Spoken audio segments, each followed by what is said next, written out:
Semua sudah lihat? Kelihatan?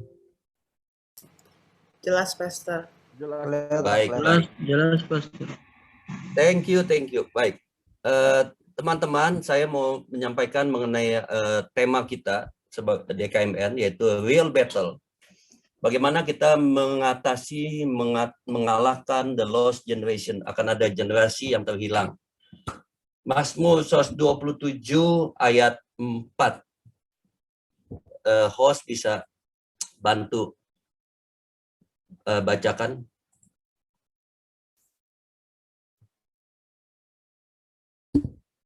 Oke. Saya bacakan ya.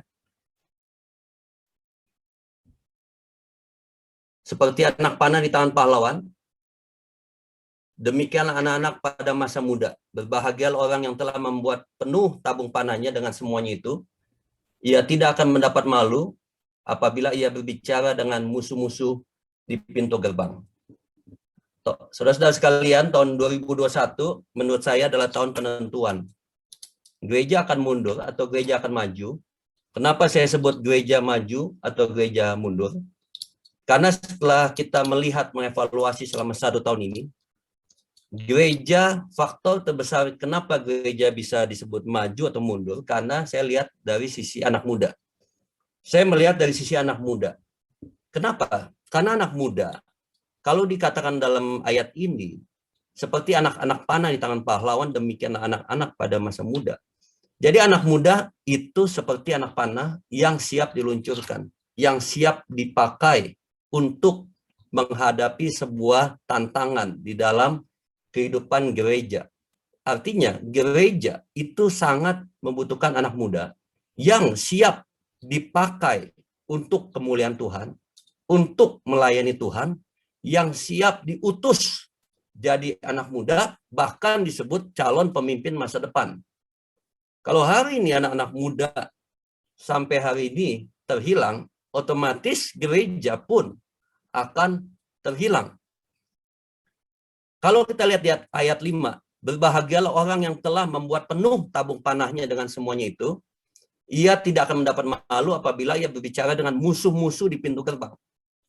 Jadi itu konteksnya adalah pertempuran, perjuangan, tantangan gereja berhadapan dengan musuh-musuh yang harus dihadapi, menghadapi kuasa-kuasa yang berusaha menghalangi pengabaran Injil. Jadi di ayat 5 jelas, kalau anak panah itu memenuhi tabung panah, maka itu akan menjadi sebuah kebanggaan sebuah gereja, kebanggaan kerajaan Allah, karena anak panah itu siap dipakai untuk menghancurkan musuh. Nah, apakah anak-anak muda hari ini menurut saudara-saudara mengalami on fire atau mengalami suam-suam?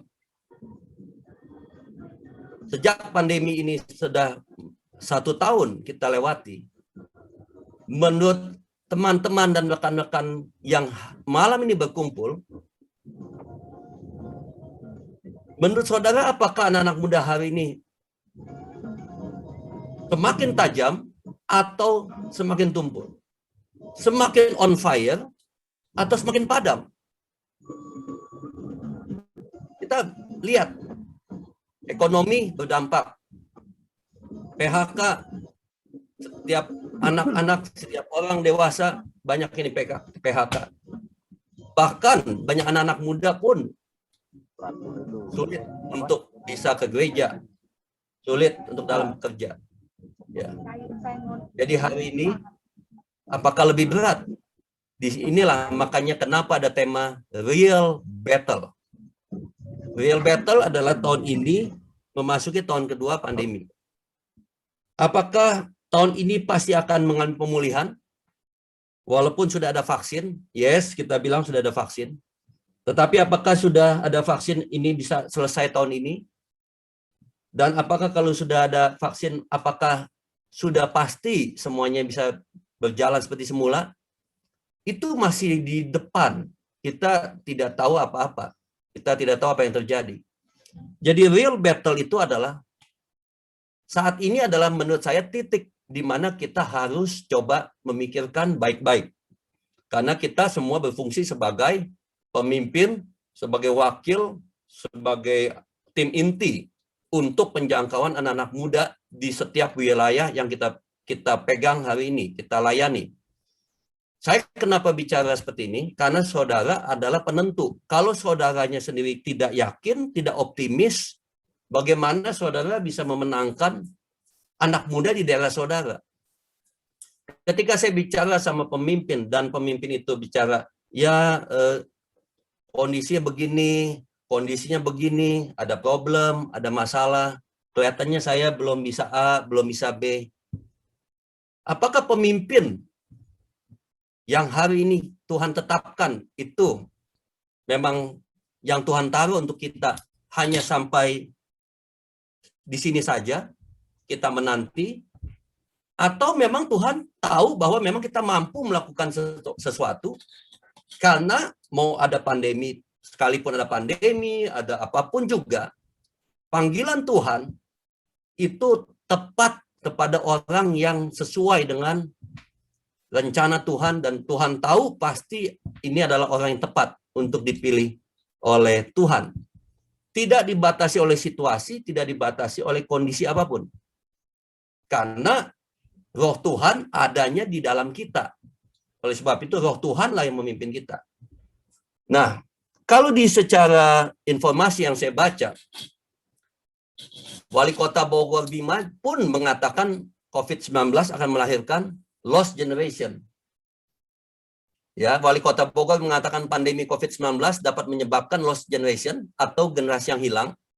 Bonus demografi diperkirakan akan sulit dicapai lantaran banyaknya anak-anak yang terganggu kecukupan gizi dan pendidikannya karena wabah COVID-19. Hari ini saya dengan berat hati menyampaikan bahwa kondisi menjadi jauh lebih tidak baik, bukan saja menyiapkan bonus demografi, tapi kita akan dihadapkan pada lost generation. Nadiem atau Menteri Pendidikan berkata, kelamaan belajar di rumah berisiko lost generation. Sekolah di rumah saja itu sudah problem, apalagi nggak sekolah. Apalagi yang hari ini nggak mengikuti atau tidak punya biaya untuk sekolah. Yang sekolah aja ada masalah. Menteri Pendidikan dan Kebudayaan Nadiem mengungkapkan sejumlah efek negatif alias buruk yang dapat terjadi ketika siswa terlalu lama belajar secara daring atau online di rumah. Salah satunya siswa dapat putus sekolah karena pembelajaran daring dianggap tidak maksimal. Efek dari pembelajaran jarak jauh berkepanjangan itu. Dan tadi di breakout room saya, dari DKI juga yang mengatakan bahwa anak muda tidak suka dengan online. Anak muda sukanya ketemu, berjumpa, acara, komunitas, ibadah, dan sebagainya. Nah, jadi kondisi-kondisi seperti ini sudah bisa dipastikan akan bisa terjadi hal-hal seperti itu oleh Menteri Pendidikan. Jadi kalau kita lihat di mata dunia, lost generation itu terjadi karena ada problem di gizi dan problem di pendidikan yang tidak maksimal. Bicara apa? Gizi bicara jasmani, dan pendidikan bicara di dalam pikiran, pengetahuan, dan pemahaman kita. Jadi dunia sudah tahu bahwa kalau tidak dapat pendidikan yang benar, tidak dapat gizi, maka akan terjadi lost generation. Berarti kita sepakat secara umum pendidikan itu akan membangkitkan generasi yang luar biasa. Tetapi lost generation terjadi karena kurangnya pendidikan. Bagaimana bisa hari ini selama 1 tahun kita sulit untuk bisa connect, kita sulit untuk berkomunikasi. Bagaimana kita bisa berikan pendidikan? Sementara anak-anak muda kita nggak bisa pantau juga. Apakah mereka masih tetap setia baca firman? Apakah kita masih setia untuk ibadah, live streaming atau online? Kita tidak tahu. Yang saya tahu banyak anak muda yang sekarang yang dulunya bisa datang ke gereja, sekarang tidak datang ke gereja. Problem sosial. Bagaimana dengan adanya kondisi pandemi saat ini, mereka bisa beradaptasi dengan dunia, mereka bersosialisasi. Karena mereka sekarang nyaman di rumah. Kenapa di rumah nyaman? Karena di rumah ada game, ada sosial media, ada internet, ada semua berita di seluruh dunia, ada berita artis, berita film.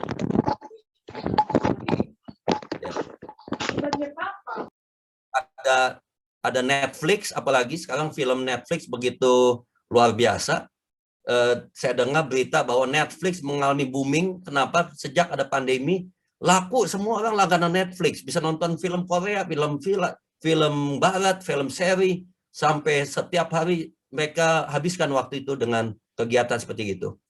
Dan sudah pasti mereka karena tidak beradaptasi dengan masyarakat, mereka jadi kurang terlatih dalam kondisi saat ini. Nah, ini yang bisa menjadi hal-hal yang kita perhatikan baik-baik sebagai pemimpin-pemimpin. Ini yang namanya real battle yang sebenarnya. Dan saya tambahkan sesuai Alkitab, lost generation di kacamata Tuhan, the real battle, zona nyaman yang mematikan roh kita. Kenapa hidup dalam akhirnya mereka yang tidak lakukan apa-apa, akhirnya masuk dalam zona yang baru, yaitu zona nyaman, yang memunculkan kedagingan yang kuat dan mematikan roh mereka, dan akhirnya mengubah masa depan anak seperti generasi setelah Yosua, generasi penyembah berhala, karena mereka tidak mengenal Allah dan membuat Tuhan sangat marah dan kecewa. Dan akhirnya apa yang kejadian? Tinggal tunggu waktunya saja, cepat atau lambat, gereja akan kehilangan generasi anak panah dan pemimpin masa depan. Ya, gereja akan kehilangan generasi anak panah dan pemimpin masa depan. Jangankan bukannya saja mereka, mungkin hari ini kita sendiri yang sudah terhilang. Kita yang sebagai pemimpin, jangan-jangan kita yang sudah terhilang. Jangan-jangan kita jadi pemimpin pun sudah tidak lagi tajam. Nah, ini yang saya mau share juga pada malam ini, khusus buat para pemimpin. Jangan-jangan bukan sekedar yang kita pimpin, kita sendiri pun hari ini sedang bergumul dengan kerohanian kita. Apakah roh kita, spirit kita masih menyala-nyala? Apakah kita masih connect sama Tuhan? Itu menjadi satu pertanyaan yang luar biasa. Karena pemimpin adalah gembala yang memimpin domba-domba. Jadi hari ini saya mau sampaikan bahwa lost generation in the Bible ditulis di Alkitab. Saya akan bukakan di dalam kitab Yosua 1 ayat 7. Dan bangsa itu beribadah kepada Tuhan sepanjang zaman Yosua dan sepanjang zaman para tua-tua yang hidup lebih lama daripada Yosua, dan yang telah melihat segenap perbuatan yang besar yang dilakukan Tuhan bagi orang Israel. Artinya apa ayat 7? Ada bangsa yang beribadat pada Tuhan sepanjang Yosua hidup dan sepanjang para tua-tua yang hidup lebih lama daripada Yosua, yang sudah melihat perbuatan Tuhan, yang sudah melihat kehebatan Tuhan, yang sudah melihat mujizat Tuhan. Jadi itu bangsa yang hebat, bangsa yang besar. Kenapa? Karena mereka melihat kuasa Tuhan, mereka mengenal Tuhan mereka, dan mereka ibadah sama Tuhan. Nah, lihat ayat 10. Ini yang bisa terjadi dengan kondisi kita saat ini. Ya, yaitu kondisi seperti jemaat Laodikia. Jemaat yang suam-suam kuku, tidak panas, tidak dingin, tapi menganggap situasi oke-oke saja. Ayat 10. Setelah seluruh angkatan itu dikumpulkan kepada nenek moyangnya, bangkitlah sesudah mereka itu angkatan yang lain yang tidak mengenal Tuhan ataupun perbuatan yang dilakukannya bagi orang Israel. Demikianlah mereka meninggalkan Tuhan dan beribadah kepada Baal dan para Asitoret. Jadi apa yang terjadi adalah timbul lost generation karena nggak kenal Tuhan. Hari ini siapa yang mendidik anak-anak muda selain gereja? Pasti every day ada yang mendidik mereka, ada yang mereka lihat, ada yang mereka tonton, ada yang mereka dengar. We don't know, kita nggak tahu. Tapi yang sudah pasti, kalau kita mengetahui bahwa mereka tidak terkonek sama Tuhan, saya maksud Tuhan adalah apa? Maksud saya terkonek sama Tuhan itu maksud terkonek sama gereja.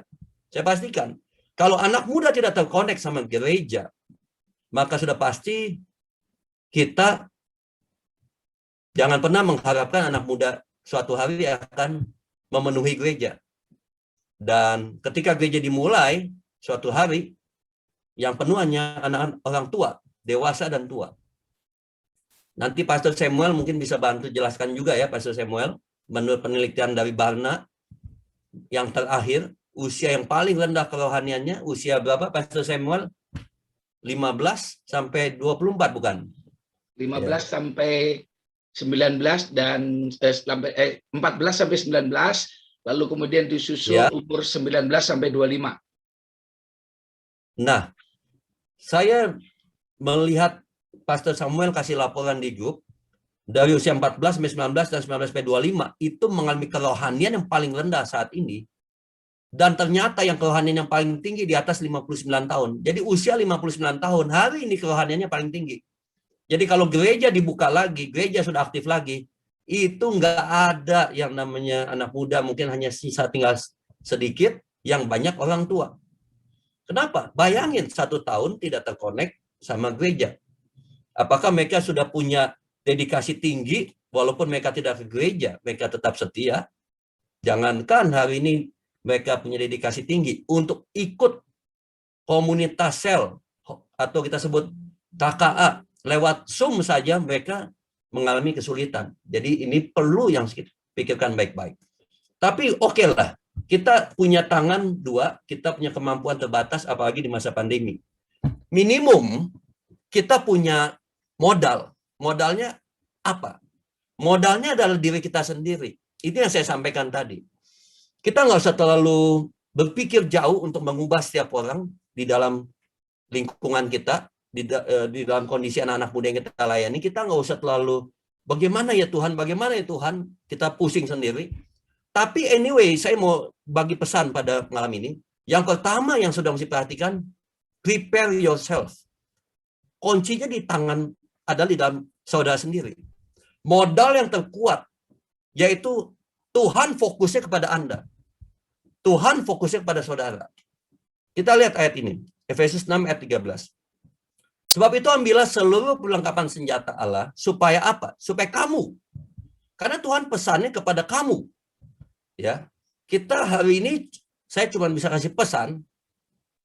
Kondisi bisa terjadi apapun di sekeliling kita. Tadi dari Maluku bilang, Pak, kita banyak anak muda yang mentalitinya kurang. Belajar, mereka kurang semangat, mereka anggap belajar nggak penting. Oke, tapi hari ini kita lihat kepada diri kita sendiri. Karena first thing adalah, kalau kita hari ini punya kualitas yang terbaik, maka saya yakin dan percaya Tuhan tidak pernah salah pilih kita. Yang menjadi concern kita hari ini, apakah kita sudah memiliki seluruh perlengkapan senjata Allah? Jangan-jangan sebelum besok kita melayani Tuhan lagi, kita sendiri yang sudah tidak berhasil, kita sendiri yang sudah gagal. Supaya kamu dapat mengadakan perlawanan pada hari yang jahat itu dan tetap berdiri sesudah kamu menyelesaikan segala sesuatu. Tuhan bilang apa? Kamu. Tuhan bilang kamu. Jadi ada leaders impact yang saya mau tanamkan di sini. Ada impact yang dihasilkan oleh seorang pemimpin, itu yang nomor satu menurut saya. Keberhasilan dari segala sesuatu nomor satu itu ditentukan oleh pemimpin. Ya, oke, kita bisa bilang ada kendala A, kendala B, kendala C. Tapi yang nomor satu, kita coba lihat ke dalam diri kita. Waktu Yosua mau maju ke tanah Kanaan, itu sampai Tuhan harus berfirman. Tuhan harus berfirman khusus langsung pada Yosua. Supaya apa? Yang penting Yosua pemimpin. Karena ketika Tuhan pilih Yosua, maka Tuhan sendiri akan menyertai Yosua. Kalau Tuhan sudah memilih kita, tidak ada yang bisa menghambat kita. Itu saudara mesti pegang. Sekalipun ada COVID atau lingkungan kita tidak terkonek atau lingkungan kita tidak memiliki mentaliti yang kuat. Hari ini yang panggil kita bukan orang lain. Yang panggil kita adalah Tuhan langsung. Jadi ketika Yosua ragu-ragu untuk maju, masuk mengalahkan Kanaan, Tuhan langsung mengingatkan kepada Yosua. Panggilan Tuhan apa? Kuatkan dan teguhkan hatimu, sebab engkaulah yang akan memimpin bangsa ini, memiliki negeri yang kujanjikan dengan bersumpah pada nenek moyang mereka, untuk diberikan pada mereka. Jadi Tuhan terpaksa mesti mengingatkan kembali kepada Yosua, bahwa engkau yang harus memimpin. Dan ada ayat lain yang berkata, kalau ada yang menghalangi engkau, maka aku yang akan menyelesaikan itu semua. Apa maksud Tuhan? Kalau aku sudah pilih engkau, dan engkau maju, engkau nggak usah pusing. Tuhan yang akan ikut campur. Ketika engkau melangkah, maka Tuhan yang akan memberikan engkau mujizat, pertolongan. Tuhan tidak akan pernah meninggalkan orang yang dipanggil. Tuhan akan menyertai. Jadi saudara mesti ingat bahwa Tuhan tidak main-main memanggil kita. Saudara mesti berjalan di depan. Di belakang saudara ada yang suka ngambek, di belakang saudara ada yang say no, di belakang saudara ada yang bilang, aduh capek, jangan dulu ya, kita belum siap. It's okay. Karena memang semua tidak dipanggil secara khusus menjadi pemimpin. Siapa yang dipanggil secara khusus jadi pemimpin? Kita. Jadi kita yang harus menjadi contoh, maju, dan kita harus pastikan bahwa kita memang hari ini tetap connect dengan panggilan Tuhan. Siapa yang harus melihat jauh ke depan? Kita. Sementara semua orang tidak berani maju. Kita yang sudah bisa melihat jauh karena kita punya visi, karena kita dipanggil Tuhan. Siapa yang harus berlari di depan? Kita. Kalau kita lari, ya puji Tuhan, semua bisa ikut lari. Tapi kalau kita stop, ya sudah pasti semua ikut stop. Kalau kita merasa lelah, sudah pasti semua akan ikut merasa lelah.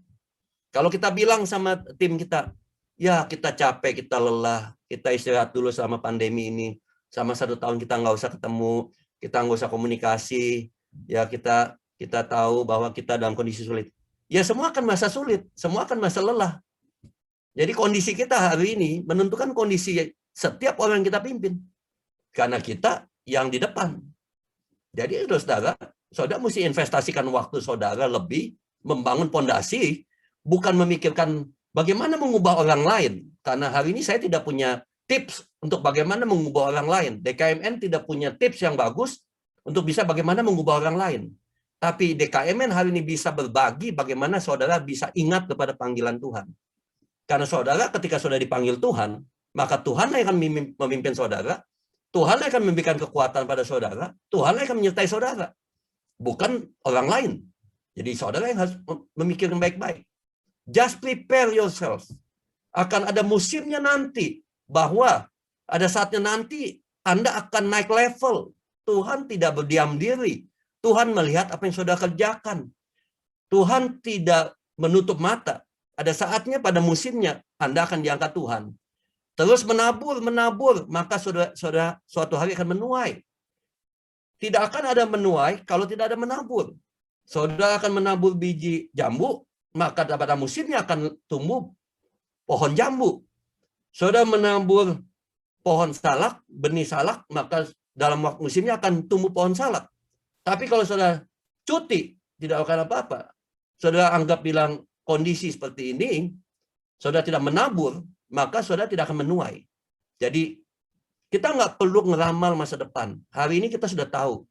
Kalau kita nggak do something, nggak melakukan sesuatu, khususnya buat diri kita sendiri, maka kita akan tidak menjadi orang hebat di masa yang akan datang. Kalau kita tidak menabur, kita tidak akan bisa menuai. Ada saatnya Yusuf diangkat. Ketika Yusuf gagal, Yusuf dijual, Yusuf dibuang oleh keluarganya, Yusuf difitnah, masuk penjara, kelihatannya semua tidak oke. Kelihatannya dia menderita. Kelihatan dia ada masalah. Tapi it's okay. Pada waktunya nanti Yusuf akan diangkat menjadi pemimpin Mesir. Ya. Ada saatnya Daud diangkat, walaupun dia banyak mengalami penderitaan. Ada saatnya Anda akan diangkat Tuhan, level up. Jadi saudara-saudara, yang saya bisa pesan hari ini bahwa the real battle yang pertama, prepare yourself. Jangan kita sendiri yang terlena dalam hal ini. Sehingga kita sudah banyak tidak lagi dalam keaktifan kita membangun generasi kita ini. Tetapi yang paling penting menurut saya adalah diri kita sendiri. Kenapa? Kenapa mesti diri kita? Karena diri kita adalah benih yang paling mahal. Benih yang paling mahal dan paling berharga adalah hidup kita sendiri. Karena Tuhan bilang, jagalah hatimu dengan penuh kewaspadaan. Karena dari situlah sumber kehidupan. Jadi segala aspek sumber kehidupan di dalam hidup kita dan di sekeliling kita, itu bisa ditentukan oleh apa yang ada dalam diri kita. Jadi hari ini saya mau tekankan, the real battle yang paling penting hari ini, karena saudara adalah sebagai pemimpin, invest hidup Anda yang terbaik, membangun hidup Anda, menabur hidup Anda. Mazmur 92 ayat 13. Mereka yang ditanam di bait Tuhan, lihat, yang ditanam kan, berarti yang ditabur, yang ditanam, akan bertunas di pelataran Allah kita. Pada masa tua pun mereka masih berbuah, menjadi gemuk dan segar, untuk memberitakan, saudara perhatikan ayat 15, untuk memberitakan bahwa Tuhan itu benar, bahwa ia gunung batuku dan tidak ada kecurangan padanya. Saudara perhatikan ayat 14 dan ayat 15. Bahwa melakukan pemberitaan bahwa melakukan pemberitaan untuk bangsa-bangsa, untuk negeri ini, untuk kota kita, untuk gereja Tuhan, itu bisa menjadi dampak karena apa? Yaitu ayat sebelumnya. Karena kita ditanam. Kita adalah benih yang terbaik. Jadi Tuhan tidak bilang, wah kamu bisa jadi benih yang tidak bertumbuh dengan baik karena ada pandemi, ada problem A, ada kesulitan ekonomi, ada masalah A, masalah B. Tidak. Tuhan hanya bilang ketika engkau tertanam di rumah Tuhan, di dalam hadirat Tuhan, di dalam firman Tuhan, di dalam bait Tuhan, Anda membangun hubungan dengan Tuhan dengan baik, maka one day, ada saatnya, Anda akan memberitakan kebenaran Tuhan. Kita hari ini, saat kebangkitan nyata, ada di dalam diri kita. The real battle hari ini, malam ini yang saya mau tanamkan adalah, apakah Anda sudah bangkit? Ya, Efesus 5 ayat 14, tadi waktu di break room pertama, semua memberikan laporan yang sama. Mereka tidak bisa melakukan banyak tindakan, tidak bisa banyak melakukan kegiatan apa-apa selama pandemi 1 tahun. Dan mungkin akan terus bertambah dalam 3 bulan atau 6 bulan ke depan. It's okay. Tapi yang hari ini kita percaya bahwa kita adalah anak Tuhan yang mesti bercahaya. Kita lihat Efesus 5 ayat 14, itulah sebab ini katakan, bangunlah hai kamu yang tidur dan bangkitlah dari antara orang mati dan Kristus akan bercahaya atas kamu. Karena itu perhatikan dengan seksama bagaimana kamu hidup. Dan Matius 5 ayat 16, demikianlah hendak terangmu bercahaya di depan orang supaya mereka melihat perbuatanmu yang baik dan memuliakan Bapamu di surga. Apakah terang kita sudah hari ini terlihat? It's okay. Saudara, hari ini kita sudah diingatkan untuk kembali investasi di dalam kehidupan kita. Every day ada peluang. Setiap hari ada peluang. Saudara-saudara, tetapi banyak orang gagal dalam mencapai peluang itu. Kenapa? Karena tidak siap. Satu, apa yang bisa membuat kita gagal dalam mendapatkan sebuah kesempatan dalam sebuah peluang? Kita tidak siap. Kita tidak memakai perlengkapan yang lengkap. Kita tidak memiliki kekuatan dan energi. Kita tidak tahu cara bertempur. Kita cukup puas. Kita merasa cukup dan puas. Kita tidak mengenal Tuhan dan tidak sadar akan status diri kita. Kita tidak punya visi. Kita tidak konsisten secara mentality. Kita up and down. Kita tidak percaya diri. Kita tidak dapat menguasai diri. Sebetulnya Tuhan selalu memberikan kesempatan. Tuhan bilang hikmat itu ada di mana-mana. Engkau pergi kemana-mana, engkau dapatkan hikmat dari Tuhan. Tetapi sering kita tidak mendapatkan hikmat dari Tuhan. Kita tidak dapatkan peluang yang baik di dalam situasi yang sulit. Justru di dalam dunia yang gelap ini, justru terang kita harusnya semakin bercahaya. Kapan cahaya kita makin kelihatan? Justru ketika di dalam dunia yang makin gelap, cahaya kita justru mestinya semakin terlihat. Kenapa? Karena hari ini saya mau katakan, every day Tuhan selalu memberikan benih roti. Tuhan selalu memberikan peluang. Kalau kita lihat 10 hal yang membuat kita gagal, sumber kegagalan itu almost semua dari dalam diri kita, bukan dari luar. 90% itu semua dari luar. Oleh sebab itu Alkitab berkata apa? Kunci keberhasilan diri kita. Alkitab nggak pernah bilang awasilah diri orang lain. Alkitab bilang, awasilah dirimu sendiri dan awasilah ajaranmu. Bertekunlah dalam semuanya ini. Karena dengan berbuat demikian, engkau akan menyelamatkan dirimu dan semua orang yang mendengar engkau. Saya ulangi ya. Ini menarik ayat. Saudara perhatikan ayat ini. Awasilah dirimu sendiri dan awasilah ajaranmu. Jadi, satu, kita lihat ke dalam. Bagaimana spirit kita, bagaimana faith kita, bagaimana cara kita memahami panggilan Tuhan. Kedua, awasilah ajaranmu. Kenapa? Karena kita pemimpin, kita pengkhotbah, kita sering khotbah, kita sering ngajar. 2 hal yang kita mesti ajari. Dan Tuhan bilang apa? Bertekun dalam semuanya ini. Kenapa kita mesti bertekun? Karena dengan berbuat demikian, engkau akan menyelamatkan dirimu dan semua orang yang mendengar engkau. Artinya apa? Semua orang yang dipimpin kita, semua orang yang hari ini di mentor atau digembalakan oleh kita. Karena saya bilang ketua DKMD ini dengan timnya itu sebagai pemimpin, sebagai gembala yang memimpin wilayahnya. Kalau hari ini kita mengawasi diri kita dengan baik dan mengawasi ajaran yang kita miliki dan bertekun terus, ya tentu nggak langsung terjadi sesuatu yang luar biasa. Tetapi di Alkitab katakan tekun, konsisten, tekun, tabur, nabur. Ada waktunya. ada musimnya Daud akan diangkat. Ada musimnya Yusuf akan diangkat. Mereka melewati proses yang menyakitkan. Mereka melewati proses yang menakutkan. Daniel masuk di dalam lubang singa. Sadar Mesak Abednego masuk dalam dapur api. Ada proses yang mesti dilewati. Tapi tetap tekun, tetap setia. Tabur terus, tabur. Sampai waktunya tiba. Maka engkau akan menyelamatkan dirimu dan semua orang yang mendengar engkau. Don't waiting. Jangan menanti pandemi selesai. Jangan menanti mudah-mudahan pandemi selesai, Tony. Pandemi saya katakan tidak akan pernah selesai. COVID tidak akan pernah selesai. Ya, kenapa? Karena COVID akan menjadi sebuah penyakit yang akan terus-menerus. Yang ada adalah antibodi kita meningkat karena ada vaksin. Tapi pandemi tidak akan, COVID tidak akan pernah selesai. Tapi antibodi kita bisa meningkat karena kita sudah divaksin. Tapi Tuhan kasih banyak cara untuk kita untuk bisa berkarya dalam kehidupan kita dan menjadi berkat yang luar biasa. Terakhir, satu slide atau dua slide terakhir. Saudara lihat ada 7 senjata. Perlengkapan senjata Allah dalam kitab Efesus.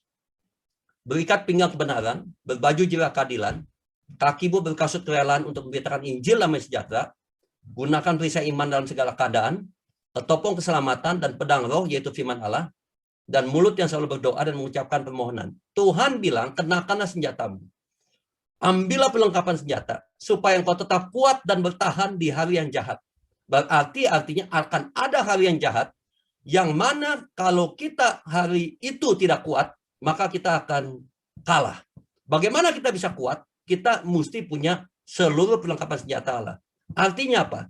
Hanya dengan memiliki seluruh perlengkapan senjata Allah dan tidak boleh di diskon, atau kita bilang saya sudah punya 3 senjata. Tidak. Tuhan bilang semua senjata mesti kita miliki supaya kita bisa bertahan di hari yang jahat itu dan bisa mengalahkan tipu muslihat iblis. Nah, saudara lihat dari 7 senjata, apa fungsi terbesar dari semua senjata? Saudara perhatikan baik-baik. Dari semua senjata, fungsi terbesar sebuah senjata, bagian mana yang paling banyak perlu dijaga? Dari 7 senjata itu, hanya 1, yaitu untuk menyerang musuh, yaitu pedang. Hanya 1 yang untuk ditusukkan pada musuh dan menjatuhkan musuh, yaitu hanya pedang. Tapi semua senjata yang lain itu harus melindungi semua tubuh kita. Dari ujung kaki sampai ujung kepala, sampai ikat pinggang, sampai perisai, itu semua mesti lengkap di dalam diri kita. The real battle yang murni yang sebenarnya. Bukan bagaimana mengubah orang lain, tapi mengubah diri kita. Apakah hari ini Anda masih on fire? Atau kita sendiri hari ini sudah mengalami kesulitan up and down untuk menjaga ketajaman kita di dalam kehidupan kita. Saudara-saudara sekalian, kalau Tuhan sendiri memberikan senjata, dan yang paling terbesar mungkin 80% senjata itu adalah untuk melindungi ke dalam, melindungi kepala kita, melindungi kaki kita, melindungi tubuh kita, supaya tidak diserang dari atas, supaya tidak diserang dari belakang, supaya tidak diserang dari depan. Berarti untuk mengalahkan musuh, Anda harus lebih menjaga hidup saudara. Untuk mengalahkan musuh, hanya cukup 1 senjata, yaitu pedang roh, yaitu firman Allah. Mengajar, mengalahkan musuh dengan 1, yaitu pedang roh. Tapi untuk menjaga saudara untuk tetap kuat selama masa pandemi ini, saudara butuh 6 senjata yang melindungi seluruh anggota tubuh saudara. Artinya Tuhan tahu lebih sulit mengalahkan musuh daripada menjaga saudara untuk tidak jatuh di dalam hal yang jauh dari panggilan Tuhan. Artinya apa? Menjaga diri sendiri jauh lebih sulit untuk bisa menjadi pemenang. Menjadi pemenang begitu mudah karena firman Tuhan ketika diucapkan tidak ada yang bisa mengalahkan Tuhan karena firman Tuhan ya dan amin. Tetapi justru pertahanan kita nggak kuat dan akhirnya kita gagal selama pandemi ini.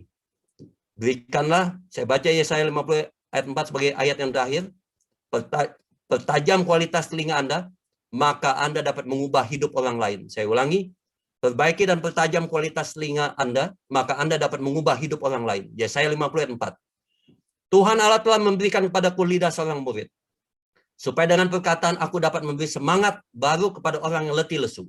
Setiap pagi ia mempertajam pendengaranku, untuk mendengar seperti seorang murid. Saudara perhatikan, setiap pagi ia mempertajam pendengaranku. Kapan kita mempertajam pendengaran? Ketika kita connect sama Tuhan. Dan ketika telinga kita semakin peka sama suara Tuhan, semakin peka dan semakin tajam akan suara Tuhan, maka lihat ayat 4 tadi.